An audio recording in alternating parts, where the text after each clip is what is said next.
Right.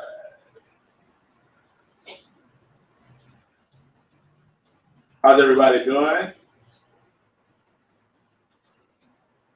You can join the conversation. I'm putting the link in right there. And I'm also going to share this. See if I can share this on Facebook. Let's see where we are. How's everybody doing today? We did a. How's everybody doing today? Yep, here we are. Here we are. We are live. Come on and join us. Get the StreamYard link. I'm going to get on Facebook, share the link.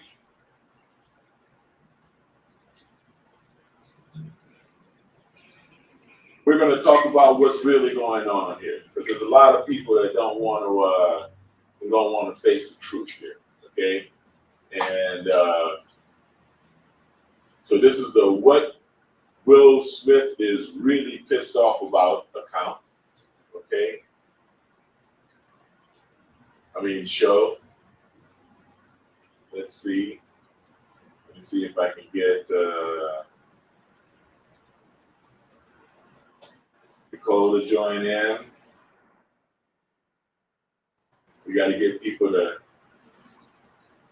I think so, yeah.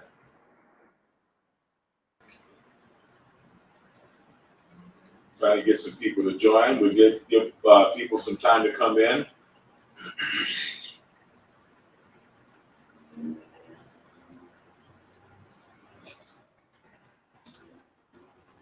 All right. I'm going to come back here and see if I can click some people in. All right, come on in, Marco. I see you out there. I'm going to share this video on Facebook.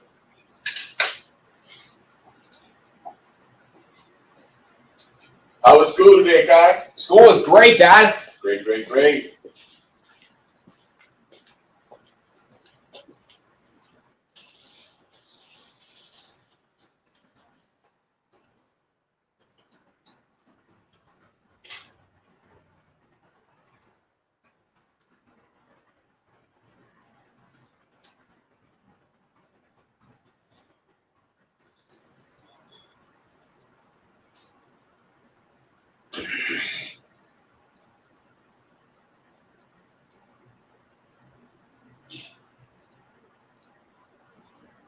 All right.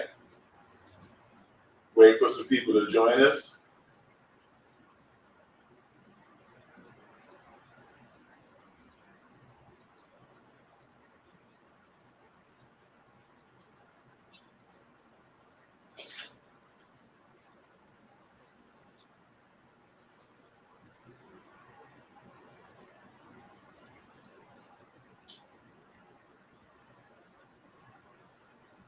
Yes, y'all. Come on in. Don't be scared. I see people watching, but they don't want to join.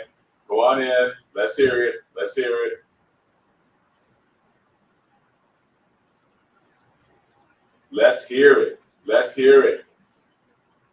This is a conversation. We're talking about the things that we know are really bothering Will Smith and what culminated in that violent outburst against my man, Chris Rock. Shout out to Chris Rock for being man enough not to slap him back and not to get into saying the jokes that I would have said,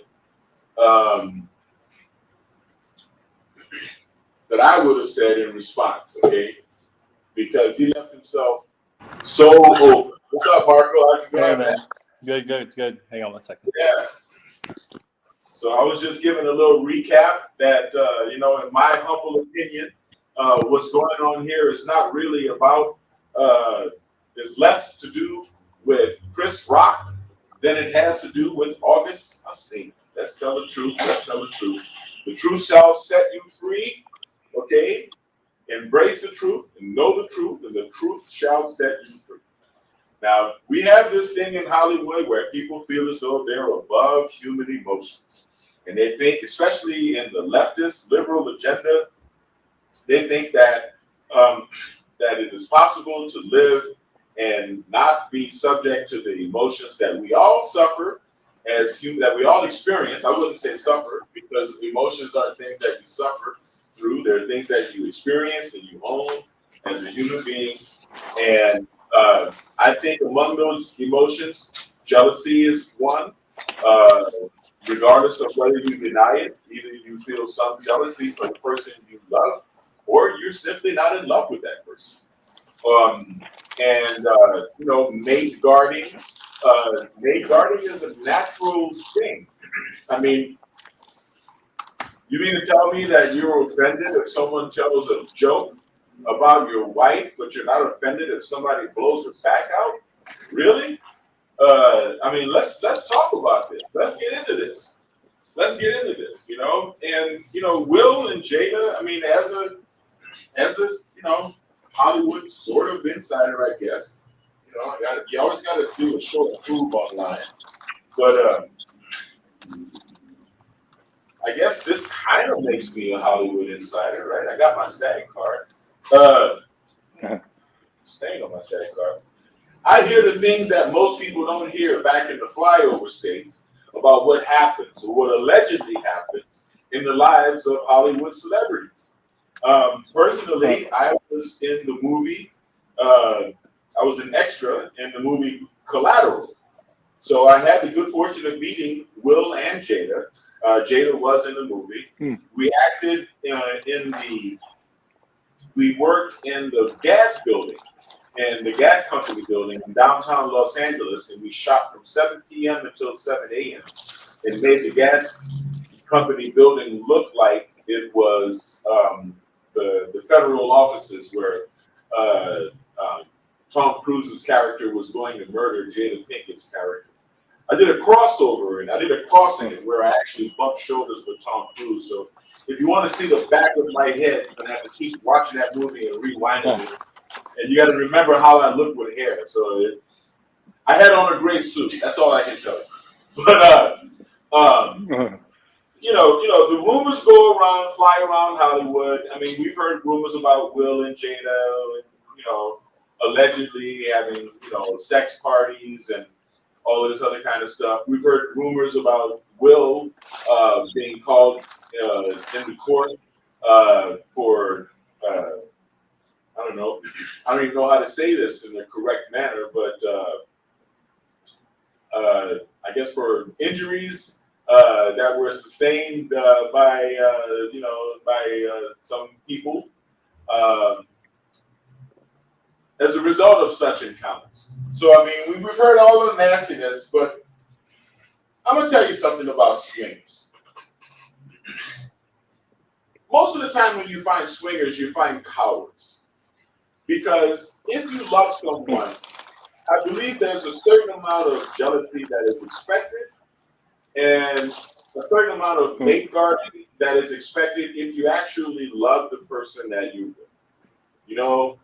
And I mean, it just has to do with how you feel about yourself. It has to do with, whether you think you're special or what you believe love should be.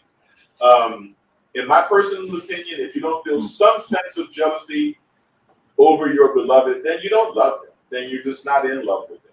And a lot of people choose the swinger lifestyle because they may have fallen out of love with each other as a result of one or the other stepping out of infidelity or whatever reason, but they're scared that they're going to die alone and they don't want to end up by themselves, and they're scared that maybe no one's going to want to be with them.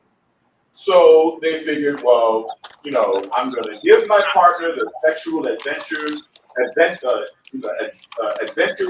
that they're looking for, and I'm going to, quote unquote, have some fun myself, but I'm not going to leave this person because emotionally I'm still enmeshed with this person.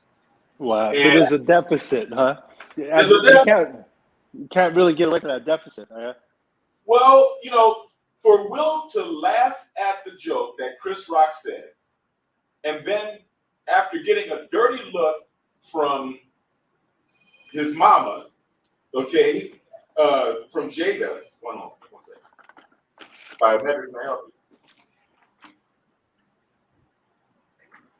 Then going up like a mama's boy and screwing up his career and hitting Chris Rock, slapping Chris Rock.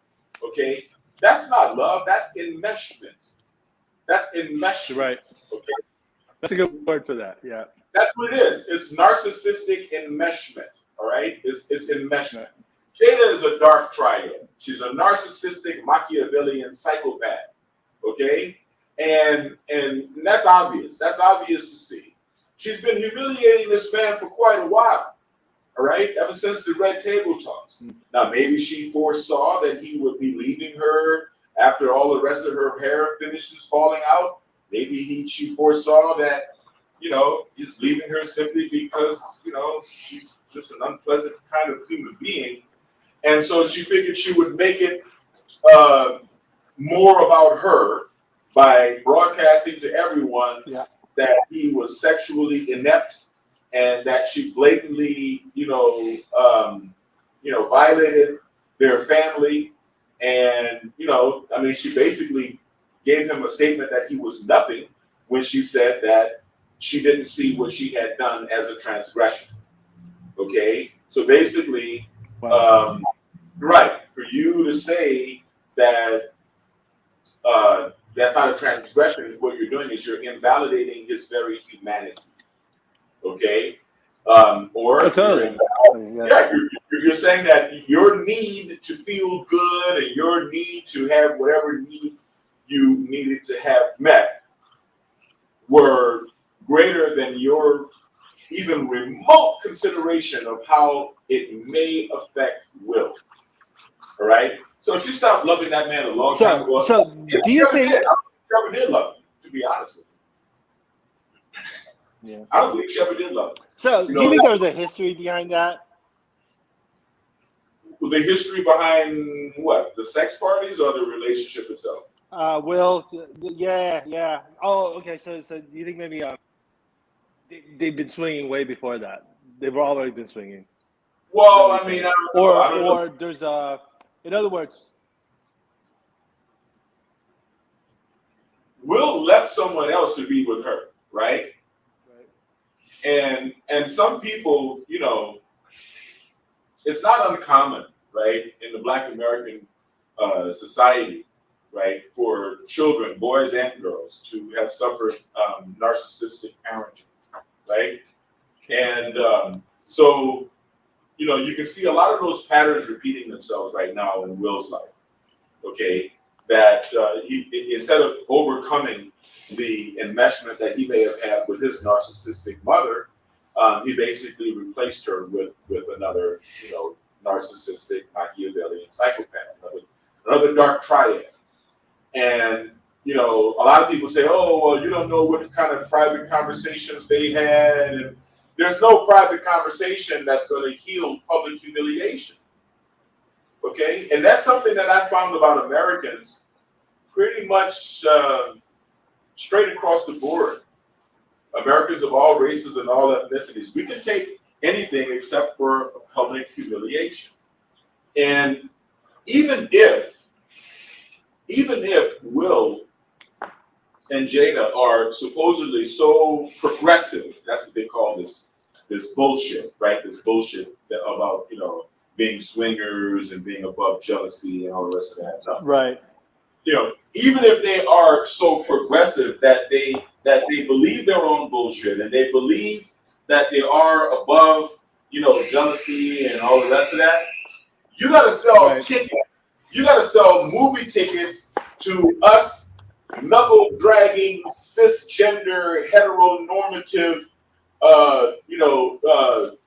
cretins or troglodytes, as you might think of us, in the flyover state, right? We still think that you should be humiliated. Even if you're above it, even if you're so LA that you're not jealous, we're still laughing at you, Will. We're still laughing at you, dude. Somebody's boning your wife, man. And it's funny. It's humiliating you. And if you're not humiliated, Will, you should be. If you're not humiliated, you should be. And if you're not jealous, you should be. Okay? All right? Now, this is the toxic masculinity that those on the left don't want to own up to. Right? But look at the result. Look at the result. Right. Instead of being a dignified masculine man and saying, "Wait a minute, goddamn it, bitch, you cheated on me, you defiled our marriage, you humiliated me in front of the whole goddamn world, and I don't fucking like the shit." No, you go and take it out on a little guy who's just doing his job. You make a punk out of yourself. You make a bitch out of yourself. First of all, you act emotionally instead of acting rationally, which is effeminate in its own right. And then you get up and socially, like I said, Will would never have struck any comedian of any other race, and he would never have struck a female. As a matter of fact, I could name a dozen black comedians he would not have put his hands on either. 6'4" Will would not have walked up and slapped Kevin Hart. Okay? He would not have slapped down and hit Kevin Hart. Kevin Hart, 4'6" ass, would have whipped fucking Will Smith's 6'4" ass right there on the goddamn stage. And Will knows that. It was a punk move. It was an embarrassment. It was an embarrassment to all men. It was an embarrassment to black men. And what it warranted, at least from the Devin Lockett channel, is for us to start talking about what's really bothering you, Will. I'm taking it back to the block. I'm taking it back to the block. I'm treating you like a black man. Okay? Yeah, it is problematic for somebody to be fucking your wife, Will. It is problematic. It is problematic. And it's even more problematic for her to be bragging about it and for her to drag you on the red table and destroy your career and destroy your image. That's problematic. It is problematic that you're staying with this woman out of a commitment because of some shit you saw happen when you were a kid. With as much money as you have, you could have gone to therapy every single day of the fucking week and worked that shit out by now. You're committing yourself to Jada. You're committing yourself to the marriage, not to Jada, and she knows that. She knows you're not committed to her. She knows that no man in his fucking right mind would be committed to her. That's why she's acting like this. She's humiliating. Come on and call in if anybody got smoke for your boy. If you got smoke, I'm welcome to smoke. I'm sure we got some people out there that disagree with me. I'm inviting you to come on and say what you want. Say what you want. It's funny, I don't have any takers. You see that, Marco? I don't have any takers. But it's all good. Man, how many people actually applauded this, though, right? Dude, that's actually the point. Applauded this. Like, oh, you know, did it. Well, see, that is... Now let's talk about the big picture. Now I'm going to really piss everybody off. First I just pissed off. Right. So the big picture, there's a lot more than Will and Jada in this story now. See? Well, the story is freaking about movements and shit, right? The story is about free speech, right? Because right now the evil people feel as though they've won, right? They feel as though that they've got a W. Because they got Biden in the office and they got away with stealing the election, and so they feel as though you know this is the time. They're celebrating. They're licking their paws. They're celebrating, right? And so they feel like, look at how many people. Look, I've already lost 2 YouTube channels. I'm probably going to lose this one after this video.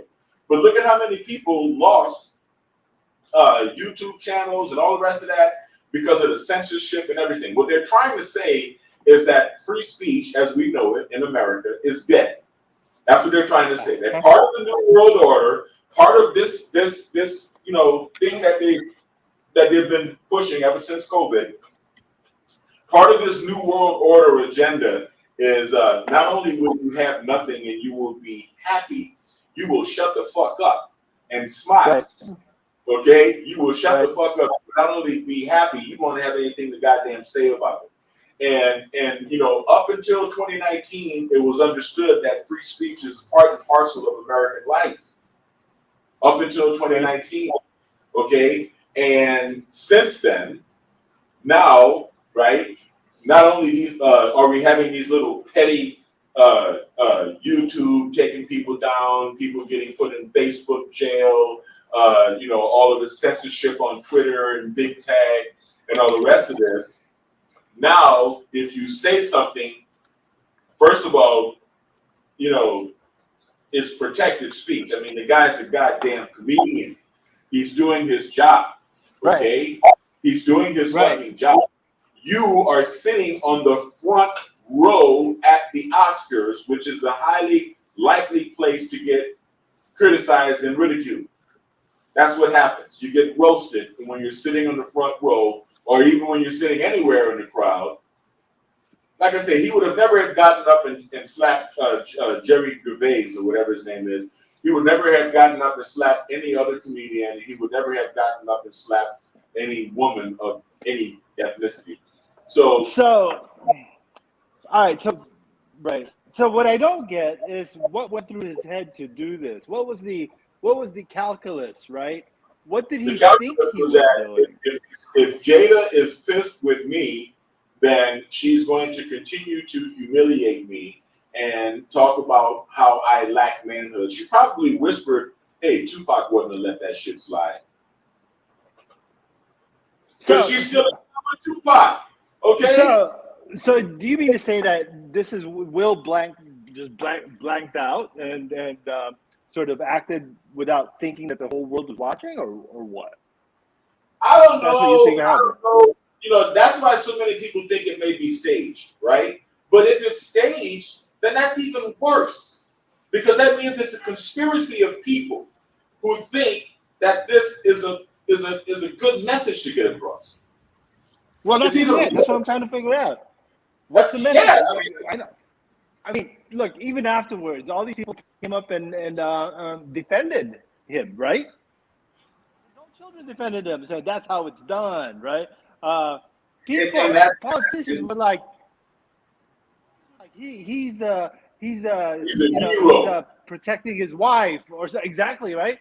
All kinds of shit. So what was the calculus? Somewhere in there, the thought that I'm going to go up there and do this in front of everyone. Remember, the population is split, right? The population is split almost down the middle between those people who believe that as a human individual you are not sovereign and you do not have a right to protect your very person from being invaded, and those who feel as though you should just take the shot and shut the fuck up. That's where we are. The population is split pretty much between those who feel as though we definitely have certain rights as human beings, and those who say the new world order is coming and there's nothing you can do about it, so you might as well join and shut the fuck up. I mean, that's where we are. That's where we are. Right. And so the people who are applauding Will Smith, they're all vaccinated. I can guess that, and I'm pretty sure I'll be 100%. Everybody who thinks that what he said was positive, they're all vaccinated. They all believe that there is a point within which free speech should not be granted and given. There's a point at which you should be able to get slapped in your mouth because of something you said. That's exactly it. Exactly. Of course. Yeah. It's the Americans versus the assholes. It's always been the Americans versus the assholes. It's always been the Americans versus the assholes. So they would have that would, if that was a setup, right? That's a pretty interesting. If it was a setup, it could have been a setup, because Hollywood is full of assholes. Hollywood is the cog of the New World Order. Hollywood is the information arm of the New World Order. Oh yeah. So yes, it's very much. I mean, it goes along with their agenda, right? It goes along with their agenda. You see? Exactly. Even the message of, even the idea of Jada and this weird Right, relationship with their children, not dream, identity. the whole, the woman has the right to humiliate her husband, that the husband's Yeah, feelings don't matter. exactly. Oh, it wasn't an indiscretion. Exactly. It wasn't an indiscretion because it Exactly. only hurt a nigger. It only hurt a non-person, right? It only hurt Will, my husband, the father of my children. And since it's only Will, then it's not an indiscretion because we're Democrats and the black woman. Heroic. He's so heroic for being of the matriarchy and the gynocracy. They're making it like he's a hero. Right. They're making it like he's a hero. Right? So. He's a hero of bitch acidness. He's a hero of the left, which makes him a hero of bitch acidness. Now I'm sure somebody's offended at bitch acidness. Come on and call in. Give me the smoke. Give me the smoke.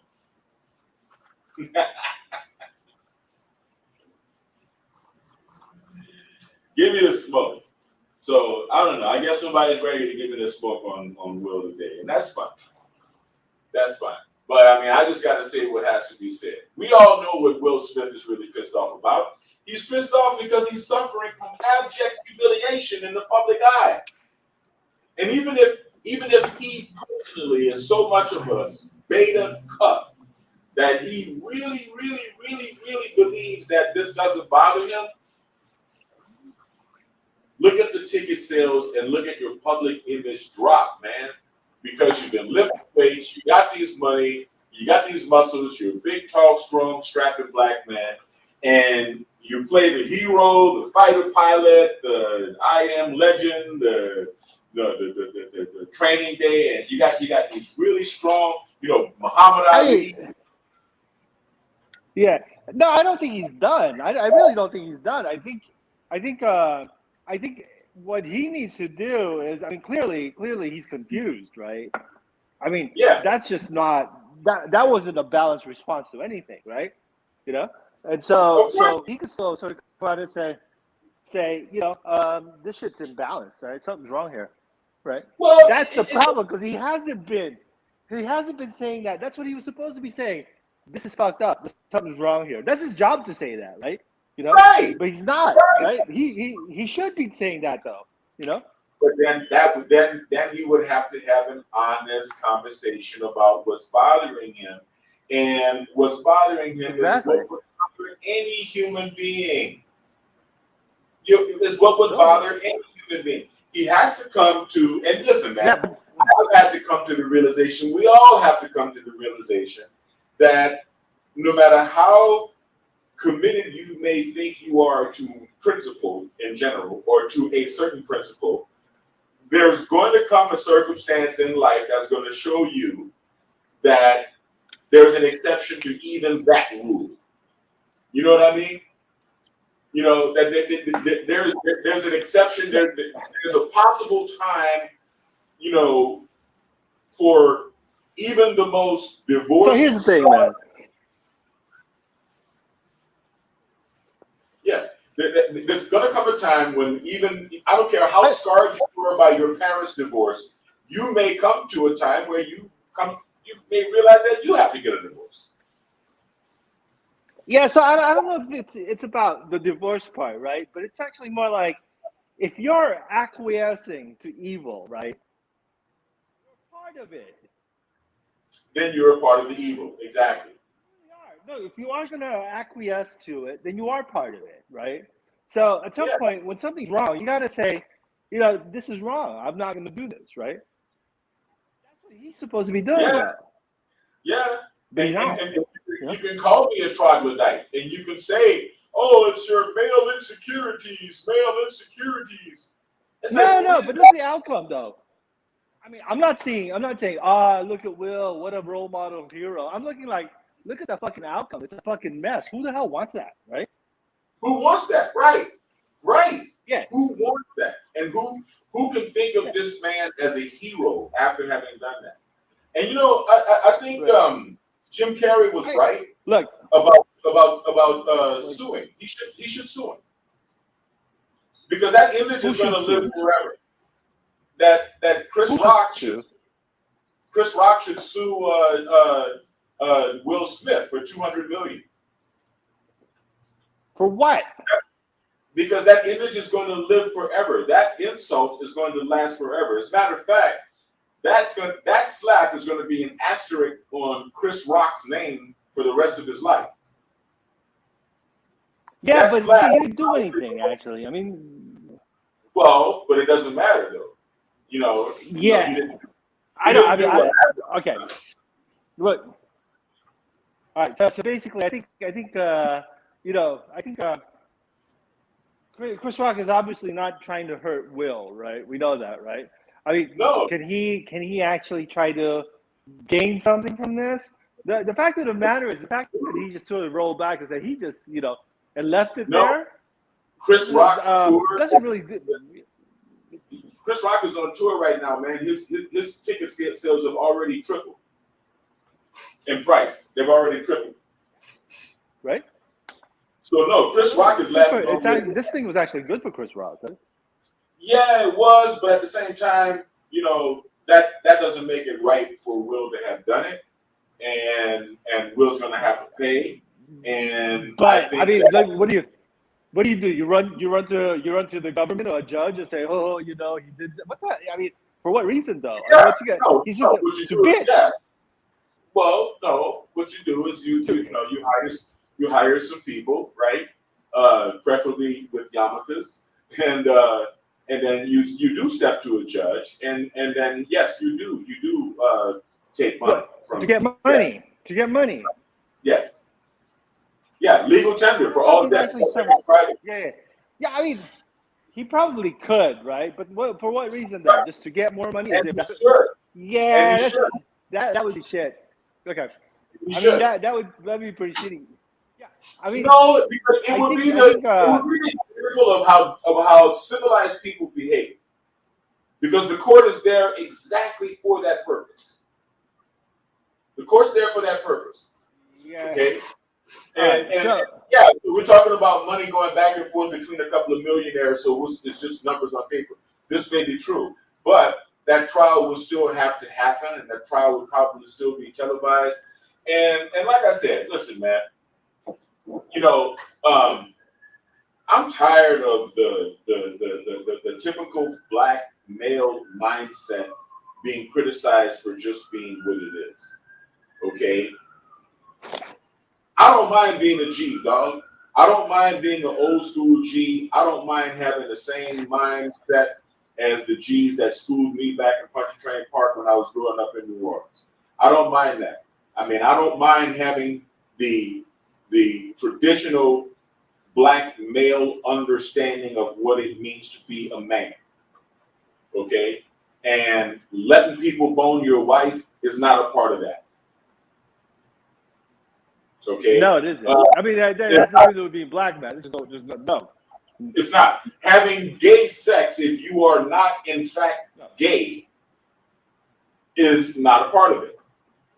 Okay? Because what you're doing is you're submitting yourself, you're teaching yourself. You understand what I'm saying?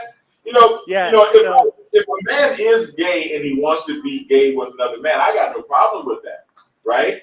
But if you are, and you are a homosexual, and you're willing to touch your toes to get a part in the Hollywood movie, then that becomes problematic. That becomes problematic because you are compromising your manhood. You understand what I'm saying? So I mean, with all the money that Will Smith has, right? That you see this pad in Malibu, right? You see pictures of his pad in Malibu, right? You think he still needs the money in that way? Who, Will? Or Chris Rock? The job? Man. I'm gonna tell you the truth, bro. Take it from an entrepreneur, right? Big money spends just as quickly as small money. It really does. Always something to spend on. But you have no idea how extended these people are, right? They own houses that are not all paid for. You understand what I'm saying? You don't know. Yeah, all right, that could happen, but people make a lot of money, but they don't necessarily, save and invest wisely. And a lot of these people. So you think they don't really own their own stuff? You think they're owned? They're not. They don't really own shit. They're still owned. Someone owns I don't know. Oh yeah, they're owned. Absolutely. Yeah. Yeah, they're owned. Yeah, they're owned. I mean, Yeah. listen. Tomorrow, Hollywood So can blacklist Will Smith, and hey, you know what? Let me update my headshots, man, because they might blacklist him tomorrow. But no, I mean tomorrow. Exactly right. Tomorrow they could blacklist Will Smith, and his career will be over. He's dependent 100% on these people. He is 100% that's the problem. dependent on. If he's That's why he can't be a black man and get pissed off at his wife for cheating, because you know his handlers tell him, no, well, you're the flagship for the new black man, the Democrat beta cuck right. simp. You see what I'm Yeah, saying? I mean, that's what. And the woman's in charge, you know, because we already That's know that it. the women run the black community, and so I mean, you know. that's where the problem starts. I mean, that's basically it. That's where the problem starts. He sold himself out, right? Right. He sold himself yeah, out. yeah. He's part of that thing. And so now they're like, well, you know, we have another project for you and Jada. Jada's gonna call you onto the red carpet, and she's gonna say things that would, you know, normally piss a nigga off. But you're gonna sit there and take it, Will, because you're the representative of what we want the new black man to be.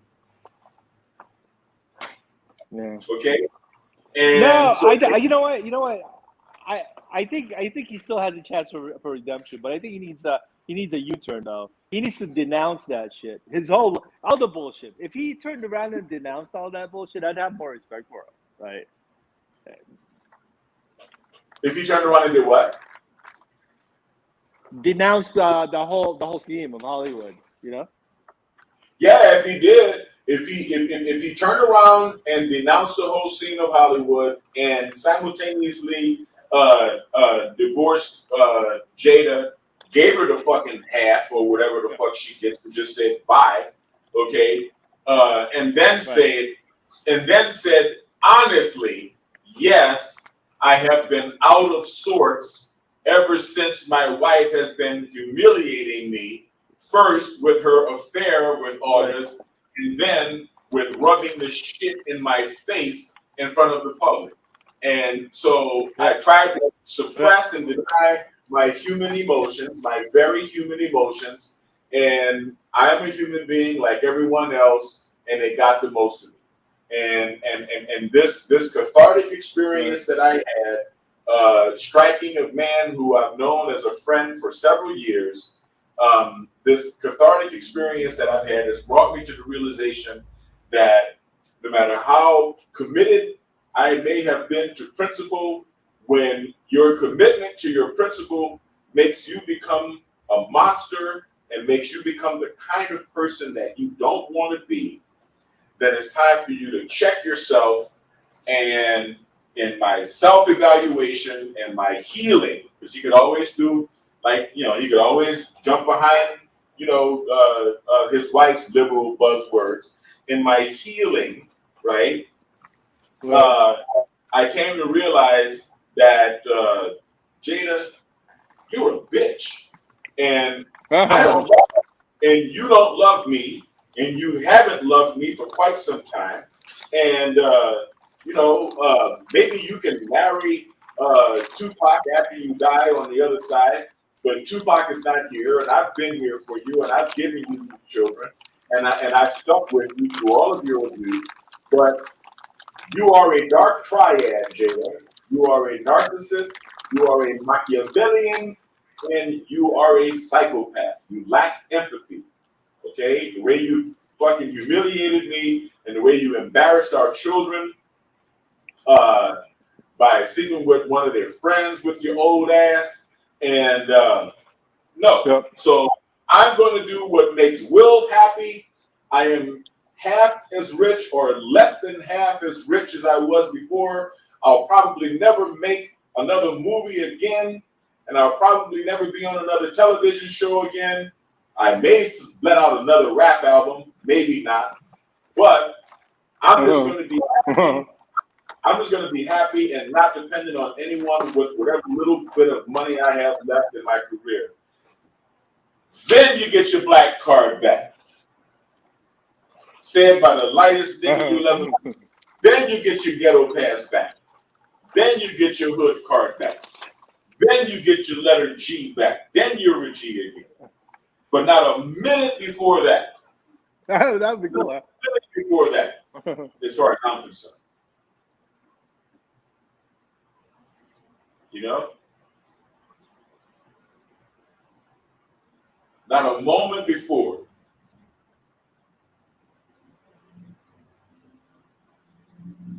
And that's pretty much where he is, man. I mean, he's lost my respect, and he's lost the respect of most of the real G's out here, man.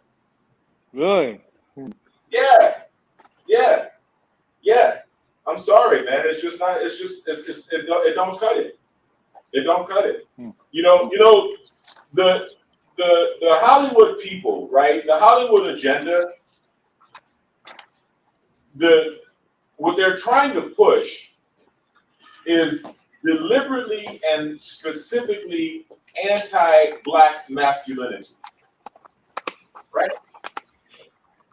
See, because by having the men defeated, then you have the community defeated. You have the race defeated, right? Right. That's what's really going on here. Masculinity is rational and objective. Femininity is irrational and emotional. We all know that. That's not an insult to say that. We all know that. All right. This is something that, I don't know if it's in the Bible, but it should be, right? But we all know that. If it's not in the Bible, then it's in the book of Devin. So not in the Bible.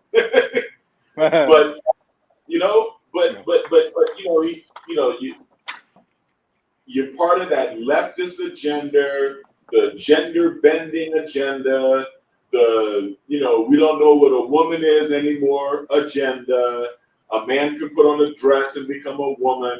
A man can, join the girls, team and beat the shit out of girls in MMA or fucking wrestling or whatever.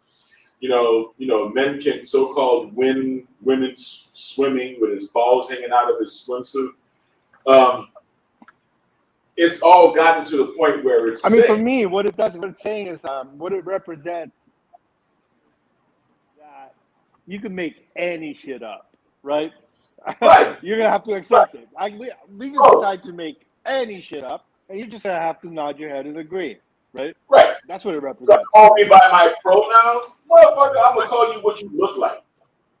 I'm gonna call you what you look like, and if you start talking about pronouns, I'm gonna call you what you act like. But you're not gonna like any of them, and you're not gonna change language. I mean, it's just absurd. It's absurd, and Totally. the result is what you see with Will Smith. That's the result. Yeah, the result. Totally. It's insane. You're pushing insanity on our children. You're pushing insanity on people. Lies are the root of it. I mean, look at. So, what we saw with Will Smith being put there on the spot, were all men are actually being driven there to some degree or another. You see, right? We have to deal with all the bullshit that's around us. They're establishing the new norm. Okay, a penis isn't a. It's not though, because they can't. No. They claim to be establishing a new norm, but the fact of the matter is, there is no norm in that new norm. No, there isn't. It's empty. It's blank. There's nothing there, right? It's made to destabilize. No new norm. That's exactly it. It's just actually just stabilize. There's nothing. It's nihilism. What's good? What's going on? What's going on? I think I told you. I don't know if you know. But I think I'm pretty sure we're related because my last name is Lockett. Really? Yeah, we probably are, bro. We probably are, man. Where you from? Where your family from? I'm from Louisiana. I'm from Chicago. My My dad says his name is Poochie. And then my grandfather's name is Roy Lockett. Really? He's my granddad is Roy Lockett the first, and my dad is Roy Lockett the second. Any ties to Mountain Bayou, Mississippi? Yeah, actually, yeah. And my granddad's side, they're called the Whites. I don't know if you heard it called the White family. The White, the last name is White. Okay. Ruby White. She died like 2019. But my dad side is Lockett. My granddad side is Lockett, out of Lockett family. They're like Blackfoot. They like heritage, like indigenous, like Blackfoot or something. Of course, brother. So I think you and I were together on another show, right? On yeah, your boy Dennis Sperling. Will Sperling. Okay. So yo, man, what do you have? What is your opinion about what's happening right here, man? With Will and Jada and the whole slap and Chris Rock and whatnot. I think it was pretty. I'm not my excuse my language, but it was a pretty punk ass move, man. It's a punk ass move. He knew who to target because Chris Rock was not going to retaliate. He was a soft target. Yeah. And the thing is Chris Rock. The thing is, you don't get cool points for that. You picked on a guy that's been meant for bullying for years and traumatized by that, man. The thing is, you wouldn't do that. You wouldn't do that to Mike Tyson. You wouldn't do that to freaking what's it called, Michael J. White or freaking Joe Rogan or anybody else up there that knows he wouldn't dare to step that in that stage. He wouldn't have hit Kevin Hart, man. And Kevin Hart. He wouldn't hit Kevin Hart. He wouldn't even hit Kevin Hart. Okay. No, he wouldn't. With his 6'4" ass, he hit. Him coming out on Chris Rock was just wrong, man. But guess what? Chris Rock trying not to press charge. But the thing is, I think Chris Rock got something up his sleeve. I think they said on tour he's not going to talk about it. But I think that in the next stand up, if we'll ever get another stand up again, they said not this stand up, but the next stand up, they said he gonna have something like jokes right down and stuff like that. Oh, that is why that is the purpose of this video. Shit.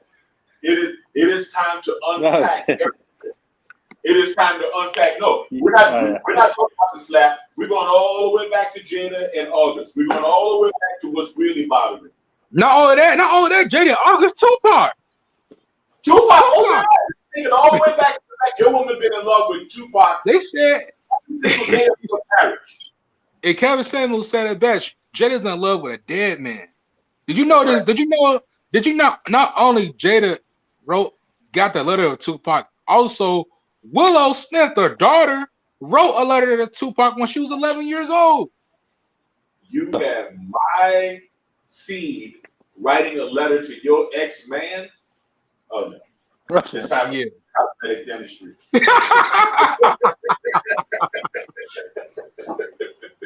I'm sorry. It's time for some maxillofacial surgery at home. Yeah. It just looked bad on him, man. Because guess what? I wrote so much shit. I wrote so much shit down. I'm gonna tell you something. A lot of women, a lot of us, a lot of black women, especially, our people, yeah, I want somebody like Will Smith. It's a lot of people tell their husbands, you need to be like Will Smith more. He need to go out. I said he was trying to he was tested in a gangster like Tupac. I said, I counter that though. I tell women, I said, you know what happened to Tupac and his demise, his outcome. The thing about Tupac is, I know y'all Tupac fans, no disrespect to Tupac, but the thing is, Tupac was a thespian, and he was an actor. He wasn't true to himself. He was a poetic. Right. He wasn't about that. He was being something what he was not. That's what he was doing. And if you see that interview where Michael J. White, when he was talking about how he was around Tupac, he was a whole different person. A lot of people didn't realize that was actually Tupac that he was hanging around with. So he was kind of like he was staring the character where every time a black folks come around, he'd be like the thug life nigga, the nigga like everybody stereotypical guy. But the thing is that what Tupac took too far and went too deep was he kept on putting his hands on people and getting into hood politics and gang politics. That's the thing. And when people say, oh, they need to be like Will Smith. Will Smith was trying to be like Tupac. Guess what happened to Tupac? Tupac got dead. When he laid his hands on that person on Las Vegas, when he got into the altercation, that person retaliated about shooting Tupac, and he's dead now. Yep. What you think is gonna happen to Will? If Tupac? I said, what you think is gonna happen to Will Smith if Tupac next time? If Chris Rock has a knife or a gun this time, y'all be screaming and hollering all over the freaking floor. How they say Y'all don't. When keeping it real goes wrong. Wrong, right? And I'm just shaking my head like they say, you know what happened to Tupac? Tupac got into altercations and he burnt bridges that he couldn't take back. He couldn't say, "Oh, I'm sorry, man." His ego got the best of him. His act, it got the best of him. What you think is gonna happen to Will Smith? He burned bridges now. He burned bridges. He burned connections. He could have gotten himself blacklisted, and like I said, the best thing he can do right now is get ahead of it, and take it all the way back. Hey, you know what, man? I'm with the wrong woman. And let's just face it, man. Let's face it. You guys, Will and Jada, have fulfilled their contract with each other. They raised their kids. Their kids are grown. They're practically empty nesters. Okay? The kids are grown. You're not going to have no more babies. She can't give you no more babies, and she's obviously, not too satisfied with the the sex at home. Okay? That's dead, all right? So since the romance is dead, the respect is obviously dead, the sex is dead, and the kids are grown, the only thing you're being loyal to is your own sense of commitment. And, if you were happy with her, then you could have reached over and squoze her hand when she pouted about the joke and said, "It's all right, baby, it's all right. I'll talk to him during the commercial, baby," and left it at that, right? And stayed happy throughout the rest of the night. But the fact that you had to go marching up to the stage after she put a battery in your back, like a little wind-up toy, like a little toy and shit, like the Energizer Bunny, you had to go walk up to the stage and do something stupid and destructive. And that she let you do it, that she didn't reach across and grab you and say, "No, honey, this is your night. This is your Oscar. That's not important. Yeah. Sit down." Right? But it was not about Will. It is always about Jada. She's a narcissist. Okay? And the fact that she thinks that the end justifies the means, that she's willing to destroy this man publicly to save whatever, to satisfy whatever feelings of inadequacy she may have, well deserved, by the way. That's called Machiavellianism. All the means are justified by the end. And the fact that she has no remorse over hurting this man and saying that what you did was not an indiscretion, that lack of empathy defines you as a psychopath. Jada Smith, you're a dark triad. A narcissistic Machiavellian psychopath. Go ahead. I'm sorry. Go ahead. No, I'm just saying, and she's caused enough suffering. I got another word. I know you write like Marvel comic books. You read Marvel comic books, both of you guys. Yeah. Call her a scroll. Yeah. She a scroll. She is a scroll. She is a scroll, man. Do you ever see that shit? She got the bald head, the pointy ears. She a scroll. Yep. Straight up. She is a scroll. My man, I think man, Too Short's got the best word for it. What do you think, Marco? No, I think the guy's a mess, man. I think I haven't given up on Will Smith. I think he's got a chance, but he's got to turn around and renounce all this shit, right? Because he's got to turn it around. I don't know what about he's living now, man, like women are actually looking up to him and asking for men to be like him. This has to be put in its place, right? This can't be left to stand like this, right? It ain't good for us. It's not good. It's not good for men at all. what's his name? Jim Carrey. He said he made a statement about the gauntlet. If you're an Oscar nominee, the gauntlet of things that you have to do to get that Oscar.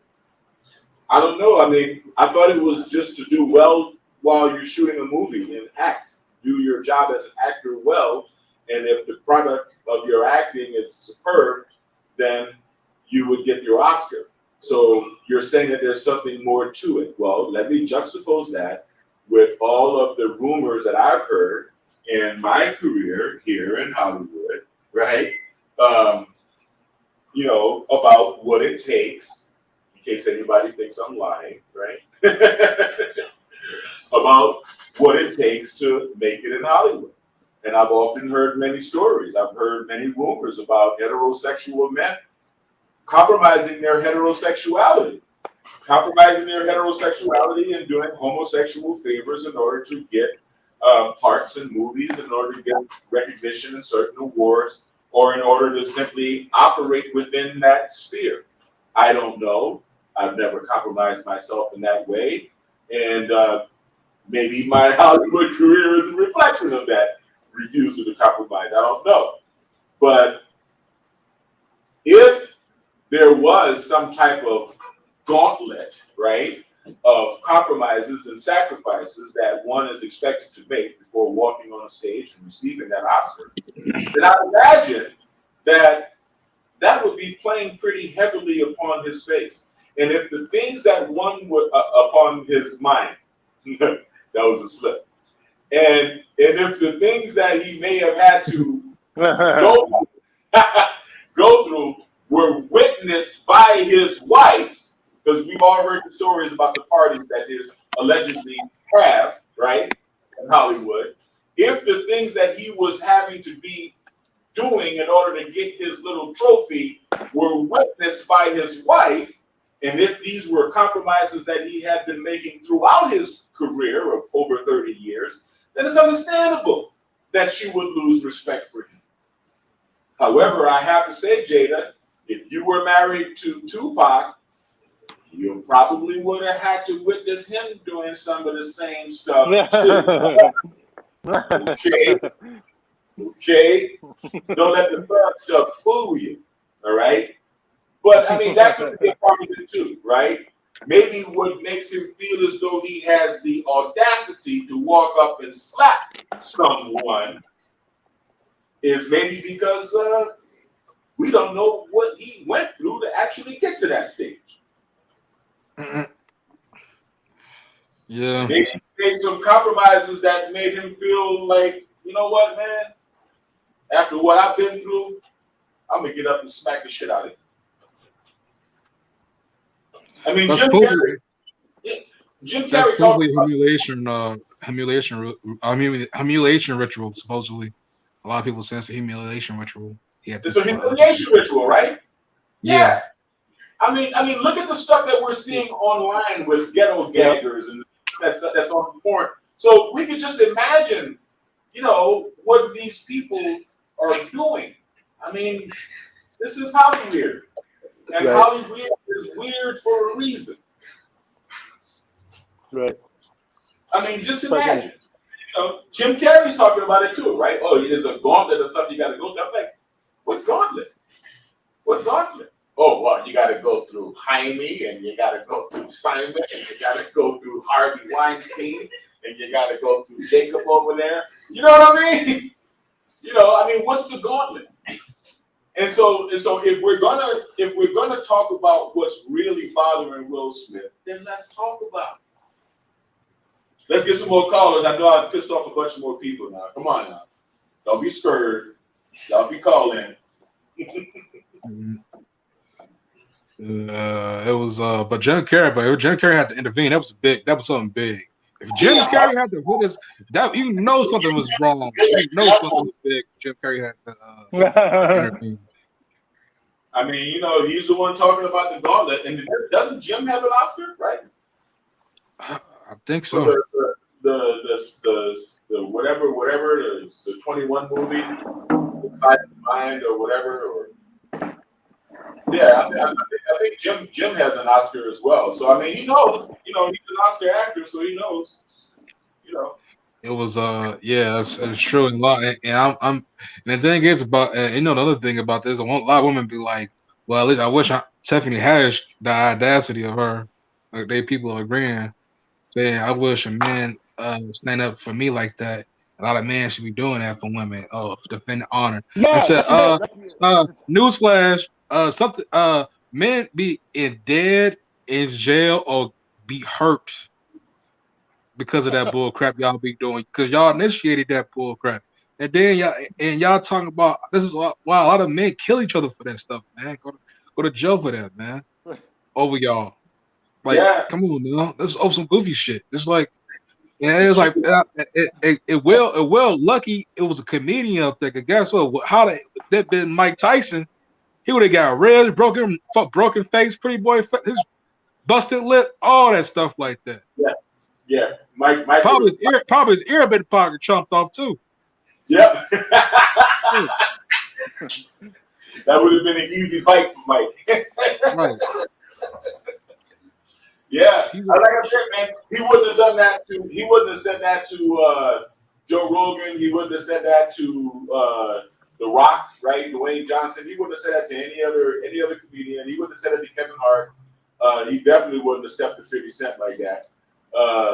You know, listen, he wouldn't have stepped to any other rapper, period. Like that. Right. Okay.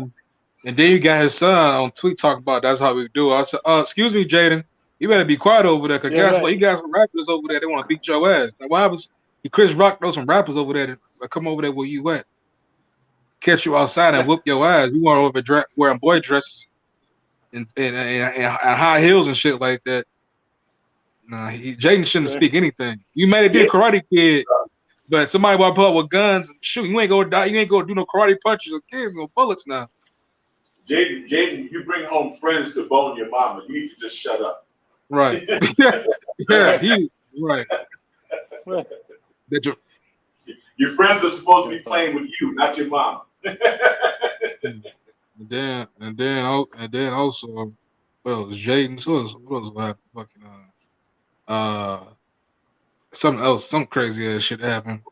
Well, I mean, he's obviously playing hard and loose with his sexuality, and they're strange people, and they've committed themselves to representing the strangeness of Hollywood and trying to represent that strangeness as normalcy. And it started off at first with Will saying, my parents got divorced and I'll never get divorced, and so I'm so committed that I'm gonna accept everybody just the way they are. Okay, that's fine. You got weird kids because you accept them the way they are and you don't mold them. All right, that's up to you. That's fine. But then Jada decided to take the lead, and I don't even know if it was Jada's decision. Like I said, I believe it's agenda driven, right? I believe it's agenda driven. We got this. Right now, especially since the election, the last election. They're trying to say the black women are the head of the black society, the black community in the United States, and that black women are in charge. It is actually right. Yeah. And so that's the message. And so now here, Jada, since you're the husband already of the fucking relationship, why don't you be the unfaithful husband? And stand and brag about your dick, right? And rub it in Will's face and let him stand there and take it like a bitch, like Kobe Bryant's wife or something. You know what I mean? Back when he was doing his shit. And he even said it that he felt like the dutiful wife, forgiving the husband's indiscretions, and then she spat in his face by saying it wasn't an indiscretion. Because it didn't hurt anybody. Evidently, right? Oh, Lord. Evidently. Or it didn't hurt anybody who had the right to be hurt, right? Or the right to express his hurt. It's just ugly, man. And it's ugly. And the worst part about it is, it's not truth. That's why it cannot last, right? Only the truth can last. I mean, man, these people live with hundreds of millions of dollars with a bunch of handlers, right? Right. And Right. they're showing this in front of people who can't afford that shit, right? You know, Right. it doesn't relate to the lives of regular people, right? It's No, not, it doesn't. it's no. But they don't know that. They're too stupid to realize that. Hey, wait, what are we supposed to do? Be Jada, Jada, right? It's not. I think people are just sickened by the whole shit, you know. Yeah, it's sickening. Yeah. And there's no direction to it. Yeah. There's really nothing. I mean, how am It's out of I? order. It's out of order. It's out of order too. Because guess what? It seems like Willow, his daughter, and Jada Pinkett are the ones that's running the house. That's the thing. And the thing is, and it's just the crazy part. And then also, Candace Owens said it best. George Peterson said Will is a casualty of masculinity, a war against masculinity. He's a casualty. Right. That's the Liability. message. Exactly. And guess what? It's the fucking, and she was like, and it was like, you need to start your business at home. Candace Owens said, I disagree with a lot of things what Candace Owens says, but what she said right there, I was like, man, it's hard to disagree with her ass, man. She said some true ass shit. She was like, you need to work your masculinity at home, because a lot of shit is out in the public. You need to get rid of that. Kevin Samuel said, you need to get rid of that red table talk. You need to get rid of that shit. She's spilling all the fucking tea and shit like that, man. You don't allow that shit to happen. The thing is, and also, what we want to take it further back. Tupac, Will Smith met Tupac before he died, and Will Smith actually said he was jealous of Tupac because he couldn't handle the way how Tupac handled Jada. He couldn't handle him. He couldn't go to his level over like that. Well, he should have taken notes, because that's the kind of treatment that Jada respects. Not taking notes. Shit, he could have left her ass, and she was like that way the whole damn time. Cause guess what? The guy she laid with, she slept with the drug user of August, and she like fucking dudes like that, man. I'm telling you, man. She like fucking dudes like that, man. Will Smith was not that guy. He's not that guy. And the thing is, that was a red flag you should have saw. You just had 2 babies by this shit. Now what? What the fuck? He was wasting his whole fucking career on this shit, man. In their marital bed. But that wasn't an indiscretion. Okay. Well, you got it right there, straight from the horse's mouth. You know? And I'm like, and people, I think Suge Knight told Will Smith, like, hey, man. And I know bad stories about Suge Knight. I know Suge Knight was like, hey, you know your chick like these type of niggas, right? You know these type of guys, like, you know type of guys he like this type of chick, he type of she does this way. He like, man, fuck you, man. You ain't shit. Like Suge Knight probably try to warn Will. Because Suge Knight, blood, man, he told him straight up like a man. Will wasn't trying to hear it. Oh, he did actually say it to him? I don't know. I mean, I'm just finding this out. I think he did. I think because I heard stories that Suge Knight, because I have no doubt that Suge Knight was trying to warn Will, because he know how she operate, because Tupac had her. And people was like, cause Suge Knight, I think Suge Knight clowned her one time too. Really? Yep. I can see Suge doing that. Yep. No, it was like, dang, man, you should have just asked Suge Knight. That's all you should have did. That's all you should have did is ask Suge Knight. That's the closest one. That's the closest. That was. And the thing is that Will gonna have to apologize. Like, actually, a sincere apology. Unsincere. Ain't no Twitter. I don't believe in Twitter. I don't believe in Twitter and shit like, oh, I'll apologize. You should apologize to him on that stage and shook his hand and gave him a hug or something like that. God damn it. Yeah. Shit. That's how brotherly love. That's how a brotherly bond should be. But he want to be a bitch about it. Now if Chris was a big person, now I told my girl this. If Chris was a big person, if Cliff did that slap it, turned around, he would have got German suplex. That was a good time to do German suplex against Will. He would have got his head busted wide open with German suplex. Yeah. Off that stage. Yeah. Yeah. But you know, the thing is, you know, like I said, they were so, if you notice the golden moment is right when he took the slap, Chris took the slap. You could tell he was trying to recover and trying to regain himself. And then he went, whoa, I could. Those were the words that came out of his mouth. Yeah. That was a golden moment, brother, because he Hey, knew it was so easy to run out with, hey, man, this thing's going to hurt you until August.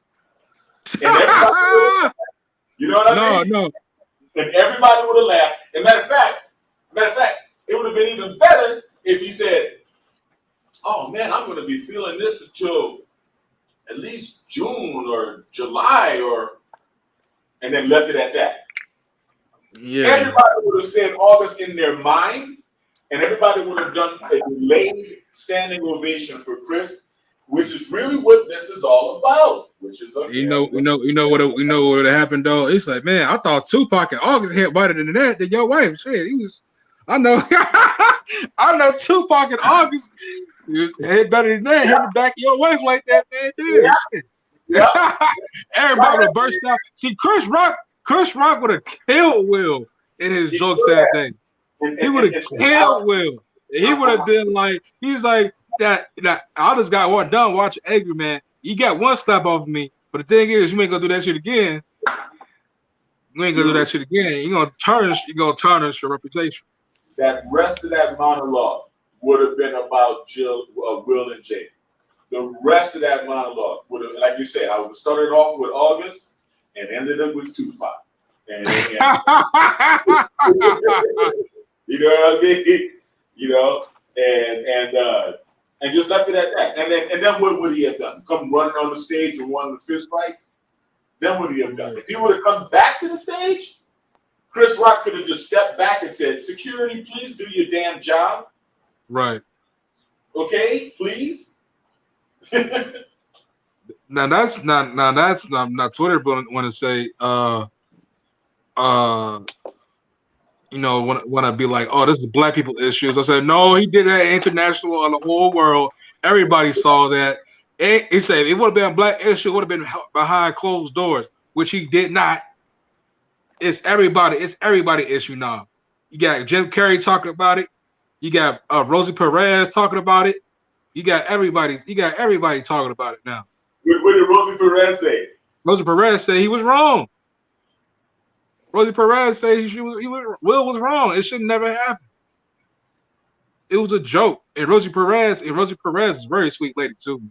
And he knows it's always our own people. Tiffany has responded like, yeah, he protected black women. I said, you the only motherfucker that's out. That's a sore thumb. Every racist woman, white, Hispanic, had said that Will was wrong. But here come your ratchet ass talking about, oh yeah, he was protecting her. She had alopecia. I had alopecia. I man fell off myself. Shit, and my hair grew back. Shit, it's not like a cancerous disease. Shit. I'm like, hey man, I'm 28 years old. My hair fall off. He said, shit, how the fuck your hair fall off? I was like, I don't know. I ain't even 30 yet. Shit, man. I was like, I'm gonna grow it back. I'm gonna get some hair growth for me. Don't worry. I'm gonna cut this off. I won't be like Mr. Burns. I was like, that's okay. Shit, it was a joke. You see how y'all laugh and shit? I ain't even heard about it.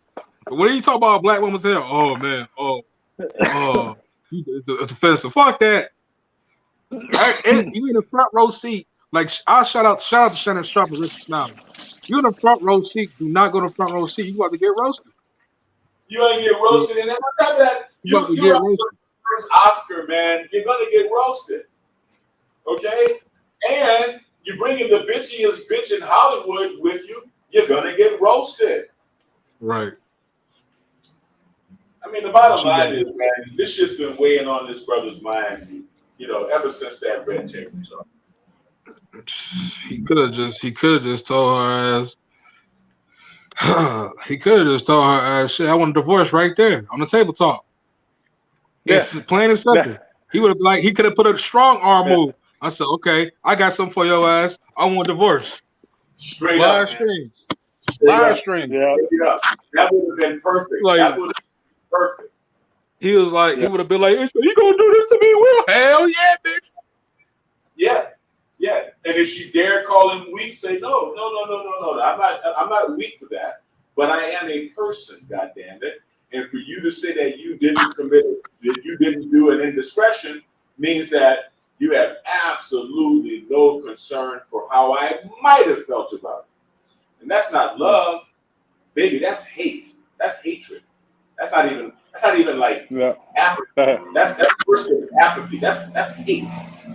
You know what they would have did though. Now I look at the what if scenario. Now what if that he get this divorce going through, the kids go against him. Dad, why you divorcing mom? Why you, like I used to like how what's it called? Steph Curry dad had divorced, whatever like that. How she cheated and whatever. Steph Curry went against his father. Aisha Curry went against his father. And what's the worst that could happen? The kids turn out weird.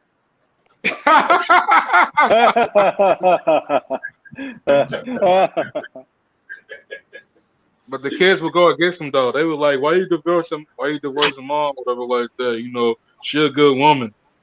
I have a relationship with these mama girls and these mama man. This Your shit is mom crazy. is making you wear dresses, son. You know what? Actually, Jada, I say this. I told women this. I said, have Jada ever defended Will's honor, and I get crickets because they know I'm right. Because George Clooney was roasting his ass up. Really? George Clooney was roasting his ass up back in the day. And Jada, and right in front of Jada, and Jada didn't say nothing. She was just cackling. And George Clooney's jokes. You know what's behind that. Yeah, I know. You know what's behind that. Who's that dude she slept with in the Hawthorne? That show. He walked in. He walked in on Will Smith walked in on Jada. She slept with with the co-star of Hawthorne. She did? Yeah. And he walked in on them? Yeah. You kidding me? Yeah. So she cheated on Will Smith twice. Actually, yeah, twice, probably more than that. On her having sex with somebody else? Yes, Hawthorne, a show called Hawthorne. I forgot. Let me see the actor name was. Whoa.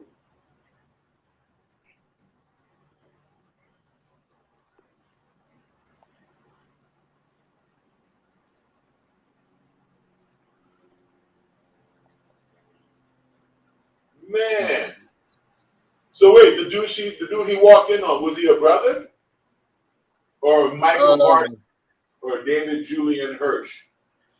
Or Mark Anthony? Mark Anthony. Mark Anthony. Mark Anthony? Yes. Hello. And Mark Anthony like a crackhead, to tell you the truth. Wait a minute. She likes gangster dudes, and then she screwed Mark Anthony? Yes, she screwed Mark Anthony. She walked in on Mark Anthony, dude. Yes. Whoa. Man. Thanks for that info, man. That makes this video a lot better. Yeah, man. She slept with Mark Anthony, man. I said, you slept with that crackhead? I was like, who the? I said, he's like a crackhead. Whoa. Yeah, man. Yeah, he does look like a crackhead, man.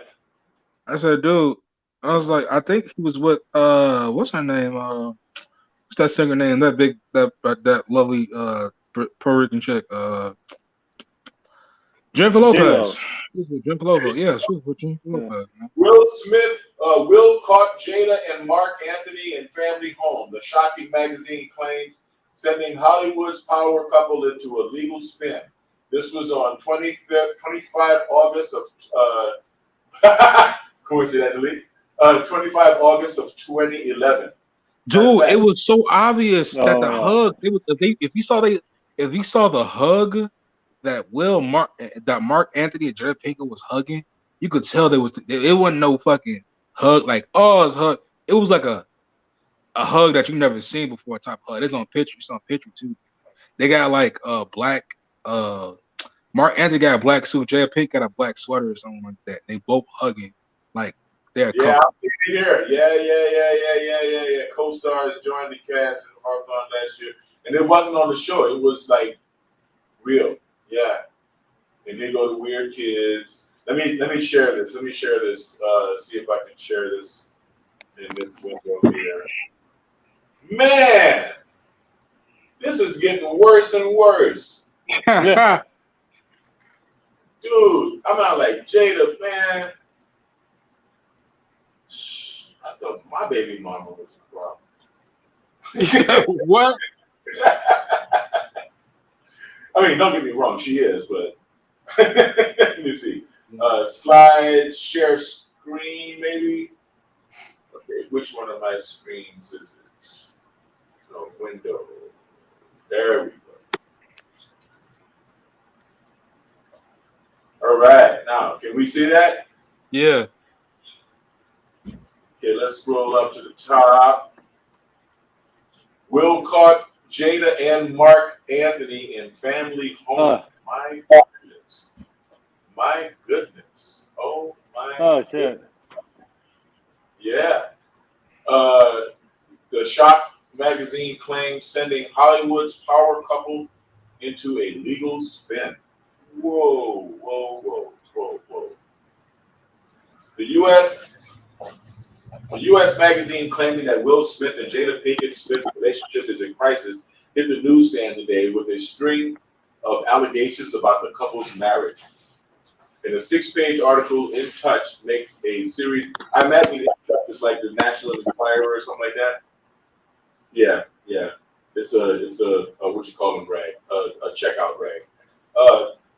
Jada Pinkett Smith. Okay, in a 6-page article, In Touch makes a series of claims, even alleging Will caught Jada and her Hawthorne co-star together in one of their homes in Los Angeles. Damn.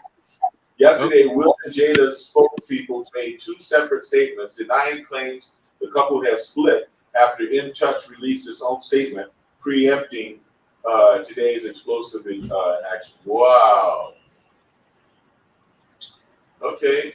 And representative for Mark Anthony, who split from his wife, Jennifer Lopez, because he couldn't handle all that booty. Also, unequivocally denied reports the American singer-songwriter was involved in an off-screen affair with Hawthorne co-star. Whoa. Jada, after the rumor mill went into overdrive.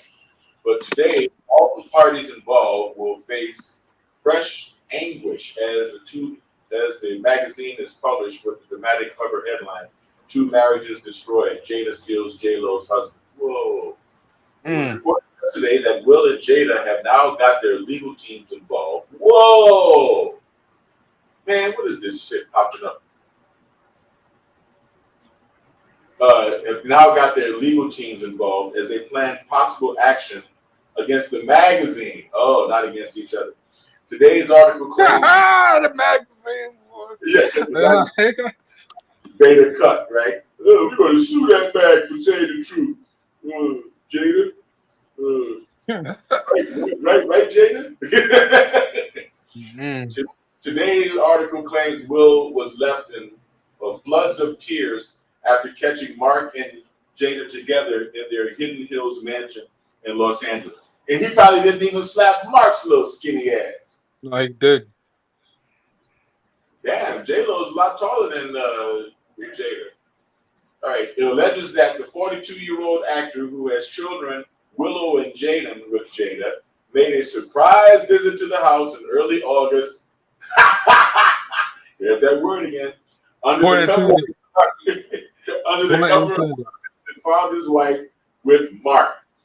The magazine does not elaborate on what he may have witnessed, saying insider Will didn't indicate exactly what he saw. But In Touch claims Jada moved out of the house the next day while Will fired several staff, accusing them of covering things up. Whoa! The magazine alleged that things have been a long time coming. A source reveals there was simmering sexual tension between Jada and Mark on the set of TNT medical drama Hawthorne. Whoa. Okay. When the Latin singer began playing Jada's on-screen lover, workers on the set could not help but notice the chemistry between them, it was reported. A source says, on set, everyone noticed the insane chemistry between them. The co-stars also had playful exchanges on Twitter saying how much fun they were having working together. But it was when Mark split from J-Lo last month that alarm bells started ringing for Will, according to the magazine. The former Fresh Prince of Bel-Air, who has been in New York over recent months filming Men in Black 3, couldn't ignore the timing when the insider related it was just too coincidental.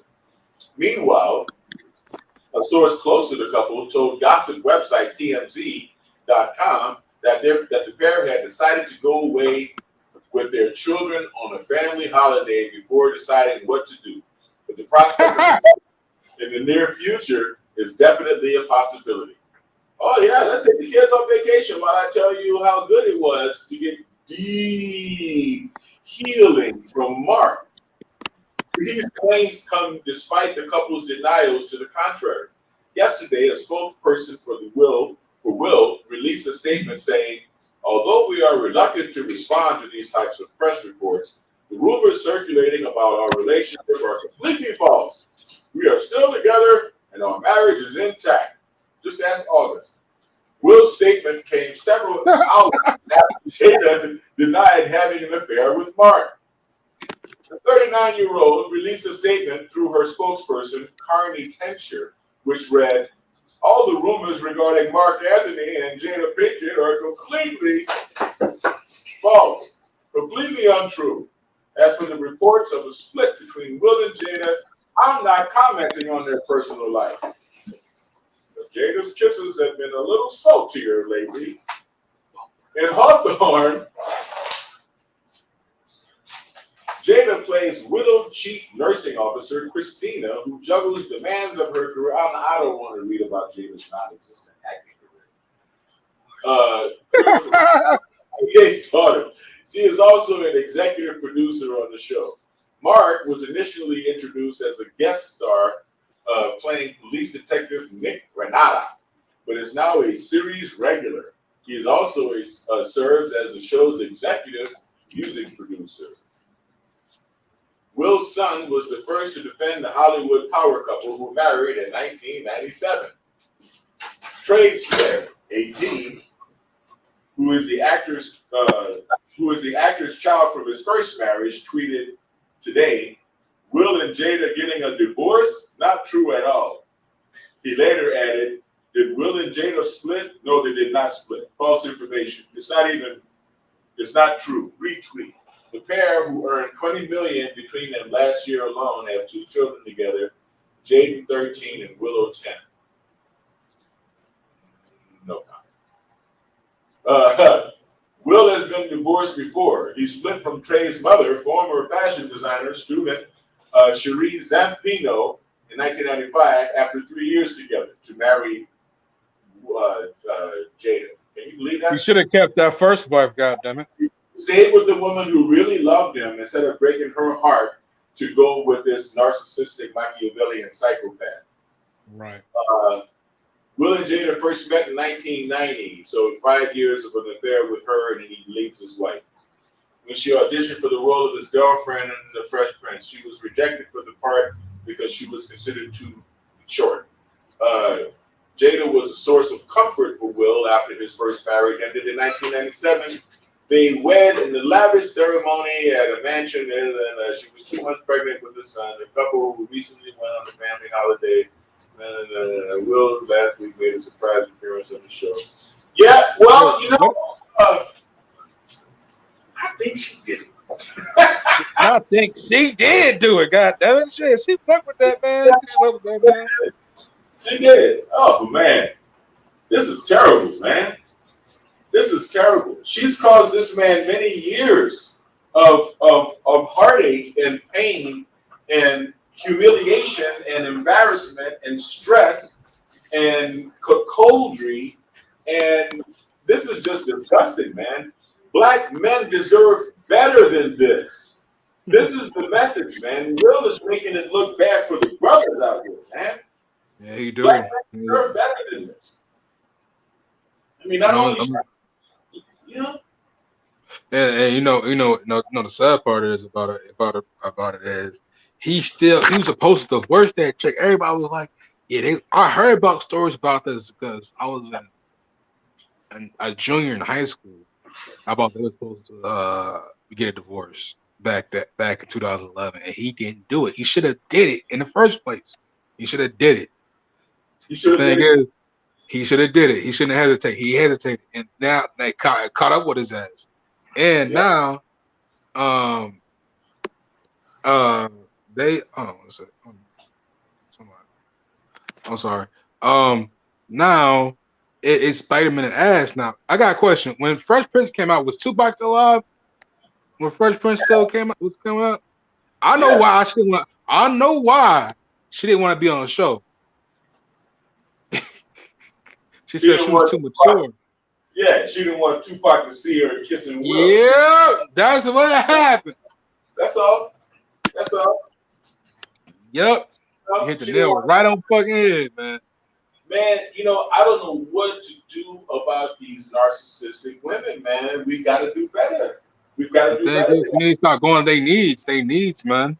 And we got to start putting putting our foot down. Like on some, I forgot what this book was called. We could reverse this shit. That's Spike Lee made a movie about this. It was called Chirac, which I hated that movie, but it was based on a book that he got it from. It was women withholding sex from men because they kept on going to war. The men kept on going to war with other people, other men, whatever like that, and they kept on having. It was like we have to start having sex with them. They probably stopped going to war. Now we reversed that. We were like, if we keep our resources and withheld sex from these women, they probably won't never do this shit. I'm talking about black, white, Asians. They probably, because my problem is that if we have to be, what's the word I'm trying to say? Persistent about this. We gotta be real about this. Yes, you're right. Persistence is the key, Brad. We gotta be. We gotta stand on our ground about this. Yeah, we're gonna be serious about it. We got to make these decisions to leave these hoes and stick to it. I hate to have to use the streets. No, you know what it is, man. Because what Tupac, I'm gonna tell you this. And Tupac said, and people don't know about this video. I want to find this fucking video so bad. He said when he went to prison, and because of that false what accusation, that sexual accusation, false accusation he had, he came out a whole different person. He said he realized that the women that he said the women get off from that, man. He said when another brother dies or a guy get killed on the street, he said women get they get sexually aroused by that. They get turned on by that or something like that. He said we need to stop having sex with these chicks, man. And they thought he was crazy. I said no, he was right about that. He was right about that. If we stop having sex with these chicks, them chicks gonna get mad. Them chicks will get mad. They're like, hey man, even married chicks. Oh man, my husband having sex with me. I ain't doing anything. Say, hey baby, I'm sorry. I'm doing a movement, I'm trying to represent ourselves to all these chicks, fucking these dudes over. And my concern is the sex though. They're gonna be like, oh man, I never had no sex like this before. That's one thing I'm worried about. They're gonna give in. They're gonna give in. Yeah, they're gonna give in. We have to change our entire culture. We have to change the entire paradigm on between black men and black women. We have to totally. I mean, while we're boycotting the cuckoldry and the infidelity and the dark triad, we gotta boycott the wigs and the weaves. We got to boycott the putting some other woman's hair on your head. Instagram, OnlyFans. Instagram, the OnlyFans, all of the foddery, all of the swipe right foddery. We got to boycott all of that. I mean, because honestly, we don't need it, and it's not a way to get the respect of the black man, not in this world. And we can save, like I said, save yourself, black man. Get a passport and save yourself. Man, I think. Listen, man. I had a plan. I said if black men had a utopia of like how Black Wall Street was. Yeah. Passport. If they had like, I'm trying to get my fucking passport, shit. But anyway,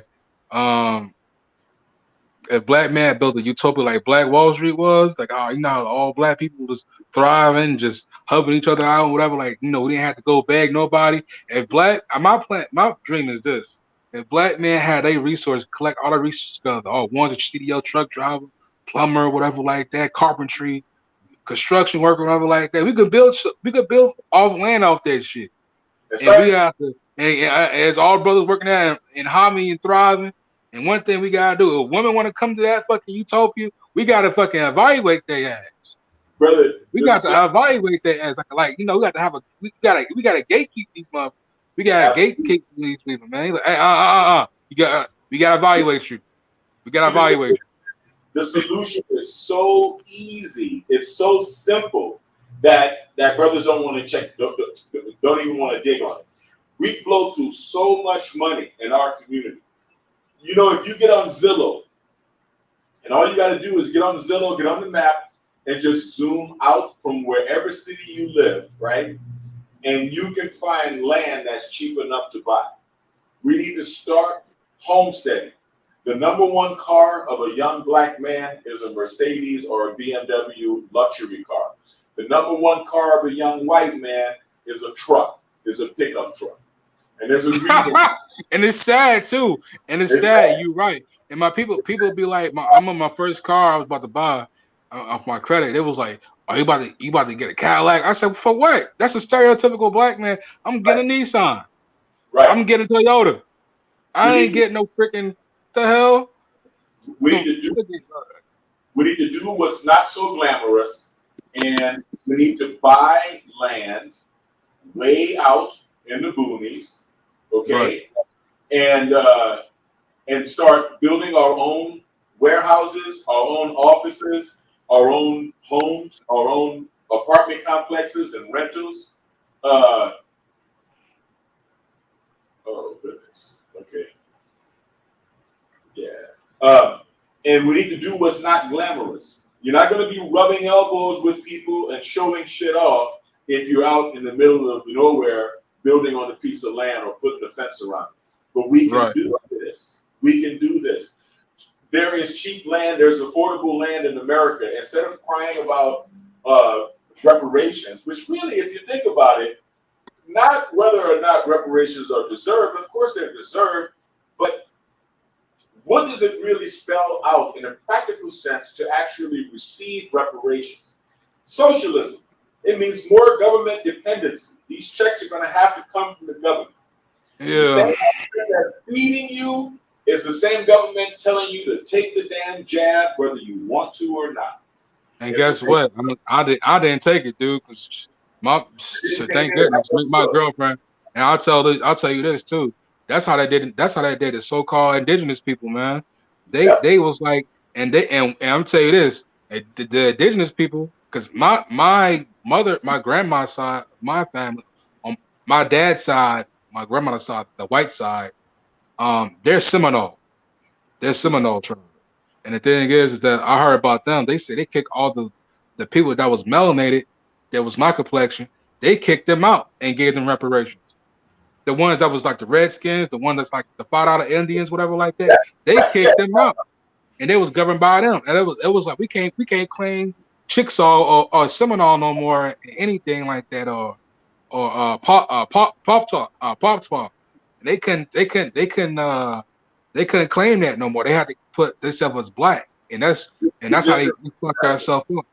But the thing is, what we did, we were afraid of. One thing we were afraid of was to build is We are afraid that we might get Black Wall Street again. The thing is, what the number one mistake was, we wasn't prepared. We wasn't military trained. Them people wasn't military trained yet. That's That's the right. thing. The thing is, if you want to build a emerald city, a big city, we had to build. You had to build a gate. You had to build a wall. Some motherfuckers won't come barging in and won't do that again. Yeah, Bunkers and shit like that. Build bunkers on the ground up like that. Whatever. We gotta exactly. learn from the mistakes from the past and Exactly. what went wrong. That's the We, thing about our people. But we want to please these people. We want to please other, please these, these Caucasian people, and be acceptance by them. And the thing is that we can't be begging it. We gotta buy this land. And the thing and, is that it gotta be patriarchal. And I told them it gotta be patriarchal. Guess what? We can't have single Black mothers. Because guess what? Because if it's our land, they can't say no say so. Because my thing is this: if a single Black mother have a dysfunctional child, and you know the word, the old saying, it takes a village to raise to a raise kid, a child. Absolutely. child, right? We Absolutely. have that. I'll say this. I'm the people. I told somebody this, and people said, "Man, they're gonna fight you over their child, man. It's gonna be a whole bunch of Black women fighting you." I said, "We're just gonna do what it take, because we can't have these pookies and ray rays running around here and terrorize the neighborhood. It's gonna have to take a whole village to raise that boy up, and we're gonna have to take the child away from the mother." And Oh, to be, absolutely. and it was like, that's a good plan, but he said them chicks will fucking ransack you and sabotage you and get the government on you, you know, anything possibly they can, because you raising a child, because that's not, you know, the villagers raised as people, we raising that child to become, the man he's supposed to be and his duties.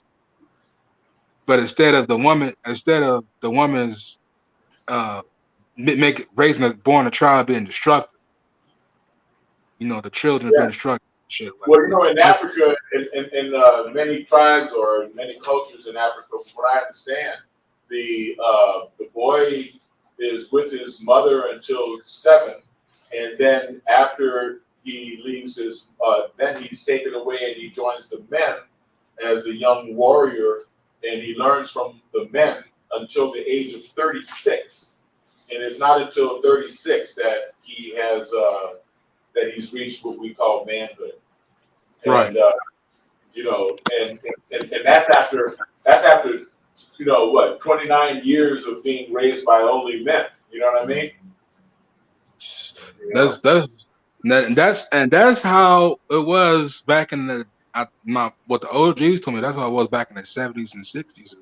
Well, All the 50s, I was whatever. born in '65, man, and this is what I'm trying to get across is the OG, uh, the OG stuff that was taught to me, when I was in the hood.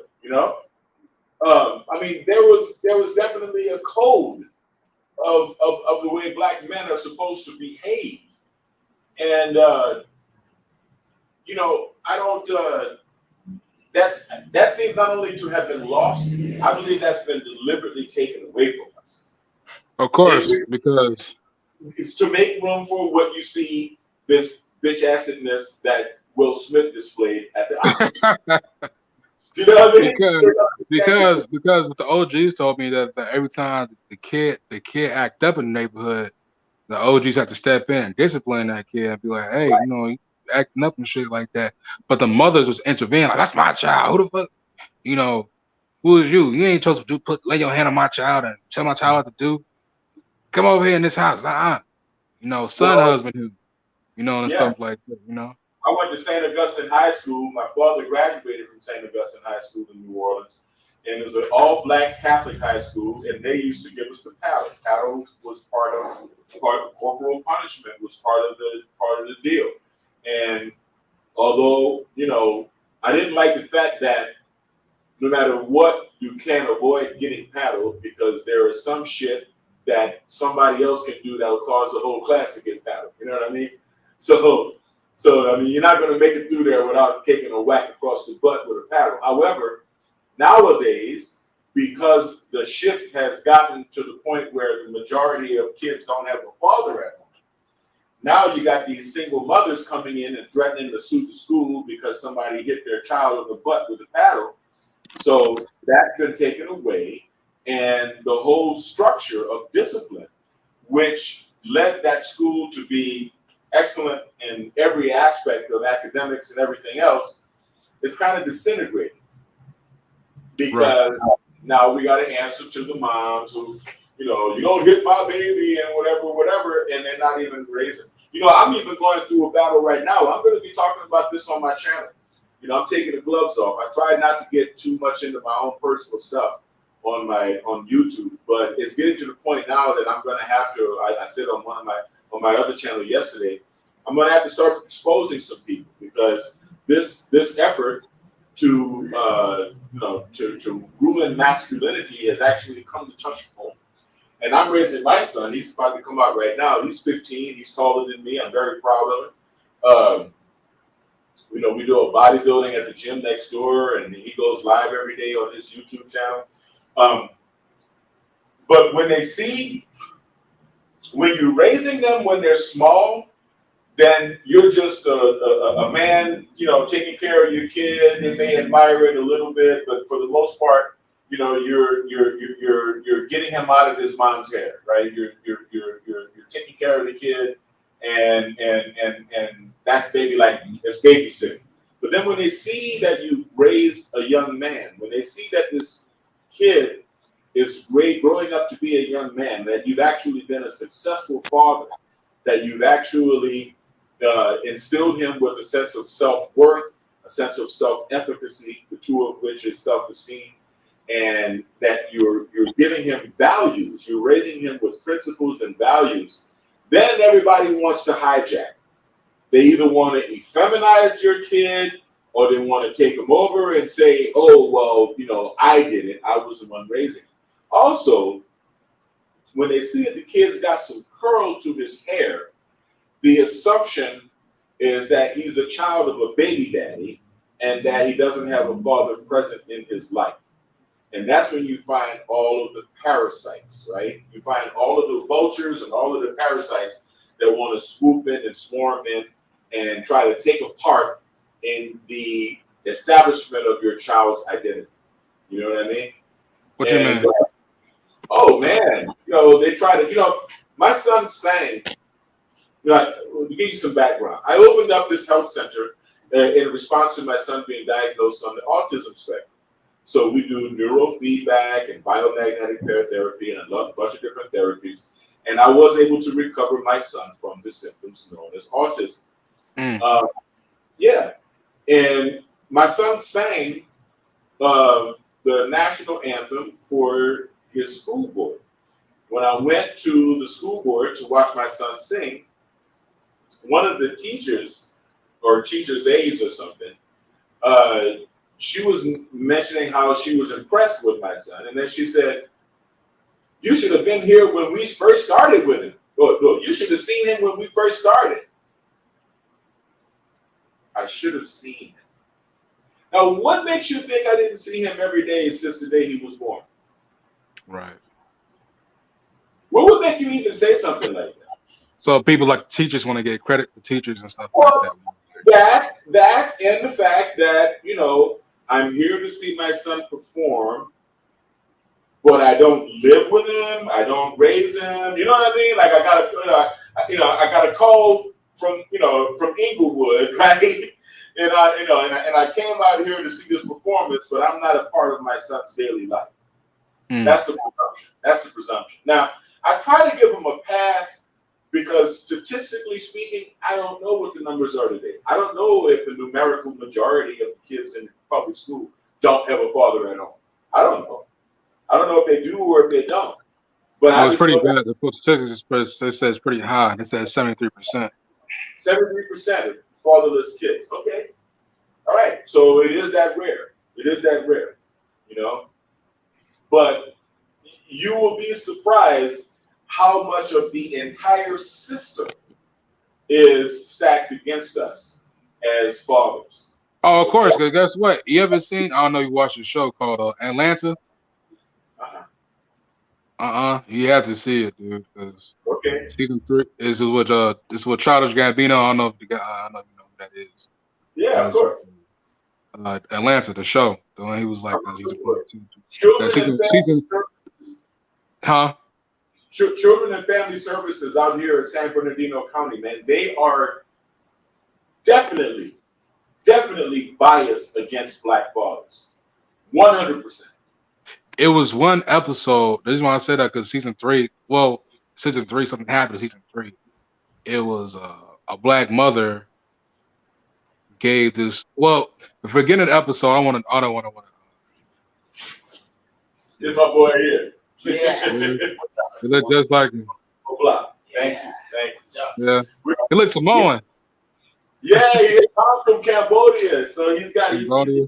Pacific Island. Yeah, I got the Pacific look, you know. But no, brother, we're gonna wrap this. I'm gonna go live again on my other Devin Lockett channel from my home studio in about 20, 30 minutes, and then my son's gonna be going live on his too.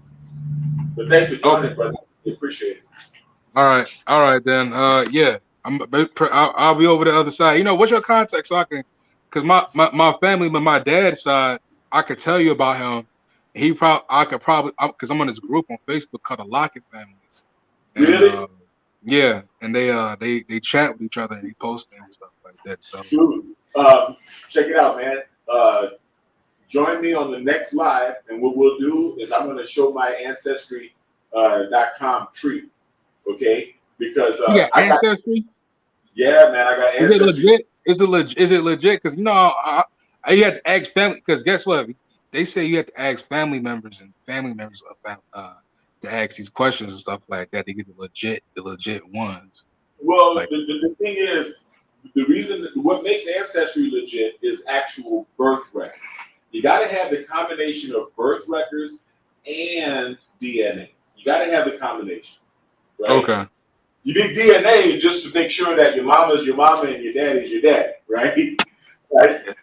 By blood or by saliva? By saliva. You know, okay. Yeah, DNA paternity verification started in 1968, and I was born in 65. So the world before I was born, women just basically pointed at, you know, niggas and was like, yo, you the dad. But you know, the records are going to speak for themselves, right? Once you go all the way back. Yeah, I trace mine literally all the way back to England, believe it or not. You know, and on my mom's side, I'm a Barnes, Barnes. The LeBorn family were black and came here black from France, not as slaves. Actually, they came here while slavery was going on. So there's a lot of history there. And remember, the DNA can't really be that accurate because they are denying us our Native American heritage, and right.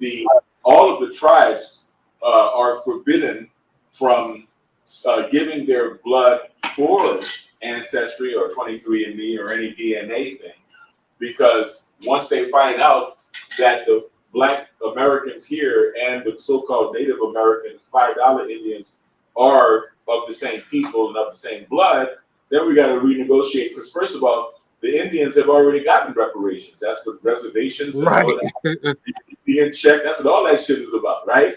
Those are acres, right? So, you know, once they realize if the true DNA were collected from all people living here in America, then we would really find out who we are and who we're related to. Then they'd have to start redistributing that pie. You know what I mean? Right. And they'll be in trouble too. The whole world and America, the people that's the government be in trouble by the people, because I think the United Nations would be like, "Hey, you lied to these people the whole time, said they was from Africa and they not from Africa." And also, you just gave me something. Now, my dad told me our heritage is from roots, the Lockett of a black woman that got locked up by the slave master, and he named her Lockett because she was half black and half Indian, and he named her Lockett because of that, because he didn't want to Well, sell her or something like that. That's what my dad honestly, told me. honestly, it's kind of ugly, brother. It started with a British knight named Sir Thomas Lockett, and he died. He died before he got here. He died at 30. He never made it here. And then his son Thomas made it here. So there's three generations of Thomas Lockett, Thomas Lockett, Thomas Lockett. They lived in Virginia. And then there was Stephen, and then Osborne. Osborne was the son of a bitch. Osborne was the person who built Armstrong Lockett Manor, which still is in Virginia. And his son, James Stephen Lockett, was the owner of Lockett House. You can look up Lockett House on Google. Lockett House is a historical marker. It was the site of the Battle of Sailor Creek. James Stephen Lockett was my fifth great-grandfather. He had a black wife. James was disowned by his father, Osborne, for marrying a black woman. And Osborne also disowned James's brother, David. So we could be the descendants of either James or David, right? And or of the many slaves that they owned, because on Osborne Lockett's obituary, obituary, it said he owned many landed estates and numerous Negroes. They actually said that. So that's kind of shameful. However, there are books in the University of Virginia Library about the Virginia Locketts, and some of those books, excerpts of those books, including wills where they left slaves and everything, are available on Google. You can look them up and read a lot of the things that were written about the Lockett family. After James Stephen Lockett left with his black wife and black children, then they moved to Mountain Bayou, Mississippi, where there were three generations of Jameses, and then Aldine, and then another Aldine, who was my father, and then. That's pretty deep, man. I gotta look that up. You said Virginia. I gotta look up the Virginia books of Lockett. Virginia Lockett, and also research Mountain Bayou, Mississippi, because Mountain Bayou, Mississippi was an integrated black town during slavery. We're talking before antebellum, before Jim Crow, before all of that. Stedman Graham, Oprah's man, Oprah's beard. Stedman Graham did a documentary with my good friend David Adlerstein's sister about Mount Bayou, Mississippi. And evidently it was a slave owner who was best friends with one of his slaves, and slave kept running away, and he asked him why, and he said that slavery sucks, and so he gave him all of the things that he could do to improve the conditions of slavery. And so that's what gave birth to Mountain Bayou, Mississippi. There were movie theaters, blacks and whites sitting next to each other. There were restaurants with blacks and whites sitting next to each other. This is during slavery. So there's a lot of history there. And evidently, you know, when James and David were disowned, I imagine they understood back then that the place for mixed race families, or for, you know what I mean, was Mount Bayou. It was a peaceful place to live, right? For such folks. But then they went there, and then they moved into New Orleans, which is where I was going. You know what? I ain't gonna lie to you. I got some cousins in New Orleans too. Cause my cousin name are Joshua's, the Joshua's, whatever, like that. Joshua. Really? Yeah. Okay. So they from what's that called? They from New Orleans. They are called what's it called? What's that? Boozy was from I forgot what it's called. Algiers? Very famous. Huh? Algiers? That's what Boozy's from? I don't know. I mean, he looked like a nigga from Algiers. Nah. It was oh man, it was man, I can't. think of that famous place that everybody it's in Seventh Ward, Baton Rouge, Baton Rouge, Baton Baton Rouge. Rouge, Yeah, that's the capital. Baton That's, Rouge. yeah. Yeah, my majority of my cousins were Baton Rouge area. So yeah, so that's why I was like, man, I'm from Baton Rouge. My mom's side, from my cousins from Baton Rouge. That's My incredible. dad's side from Mississippi, and Oklahoma and Orlando. So yeah, that's why Yeah, I'm like, that's why I was like, yeah, man, because my dad, the Locketts, and it was like, yeah, yeah, the roots, because you was telling me this, I was like, I don't know about that, because the Roots show, the Roots show with, yeah, he was saying like it was one of the Lockett's family that was in that show that was yeah, also one of my marriages. I yeah. don't know if that Well, was true or not. no, Ancestry did tell me that I'm related to Alex Haley, bro. Oh yeah. Yeah, they did tell me. They did tell me that I'm related to Alex Haley, Martin Luther King, Jimi Hendrix, Oprah, Barack and Michelle Obama. I'm related to every president this country ever had, believe it or not, except for Trump. Trump is a joke. Yeah, but the thing is, man, what my aunt told me is that every family that was here before World War I are all related because everybody had a million kids. There was no TV, and eventually, over the time, everybody married in. Dolly Parton, Michael Jackson. I mean, all kind of black and white people. Yeah, because I'm trying to figure. Because I'm trying to figure that out. I'm trying to figure it out. But I'm glad you told me this though, man. I know you gotta go to it, but I'll definitely like the video. I'm definitely gonna say this and look up Yeah, my heritage. we're probably cousins. You know that? Yeah, because my name is Lockett. I'm J Lock, but my name is Lockett. My name is Yeah, Lockett. That's why I was like, that's why I was like, I was like, your last name is Lockett. That's all you the only. I was like, they say you probably related to me because oh yeah, everyone. yeah. And we're well represented in the NFL too, right? Yeah, you know what? Yeah, that's true. That's true. I didn't know that. I didn't know Yeah. that. Tyler Lockett. We got a few Locketts in the NFL, man. We don't play around either. But yo, man, let me get out of here. It's 5:00. About 5:30, I'm gonna go live again from my home studio. All right, I'll be back again then. All right, peace out, man. Thanks a lot. All right, I hope you guys enjoyed that. And Will, Jada, I hope y'all watch. Everybody stay kind, because kind is the only sexy. Stay blessed and stay healthy. I'm going to holler at you on the flip.